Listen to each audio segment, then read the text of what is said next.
సాయికృష్ణ కుటుంబ సభ్యులను వైసీపీ నేతలు పరామర్శించారు. ఈ కేసును నీరుగార్చే ప్రయత్నం చేస్తున్నారని నేతలు మండిపడ్డారు. ఘటనపై మరిన్ని విషయాలు బయటకు రావాల్సిందన్నారు. సాయికృష్ణ కుటుంబానికి న్యాయం జరిగే వరకు పోరాటం చేస్తామన్నారు నేతలు.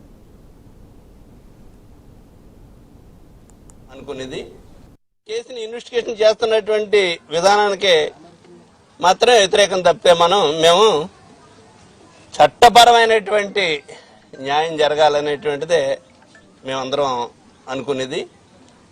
ఆ కుటుంబానికి ఆ చనిపోయిన వ్యక్తిని ఎవరు తీసుకొచ్చేవారు, ప్రభుత్వాన్ని తీసుకురాదు, ఎవరు తీసుకురాలేరు, కోర్టులు కూడా తీసుకురాలేవు. కానీ ఇటువంటి దుర్మార్గంగా ప్రభుత్వాలు అనేటువంటిది ఒక మనిషిని తీసుకొచ్చి బూడి చేయటం అనేటువంటిది అతను ముద్దాయి అవ్వచ్చు, కాదని మేము అంటలేదు. ఆ ముద్దాయిని బూడి చేసినటువంటి విధానానికి మేము వ్యతిరేకం అనేటువంటిది మాత్రమే చెప్పదలుచుకుని ఆ కుటుంబాన్ని ఆదుకోవడానికి వచ్చాను తప్పితే అంతకు మించినటువంటి ఏ ఉద్దేశం లేదు. దీంట్లో ఒక నాగరాజు అన్నటువంటి సీఏని మాత్రం ముద్దాయిని చేసేటువంటి పరిస్థితి చేస్తున్నారు వీళ్ళందరూ.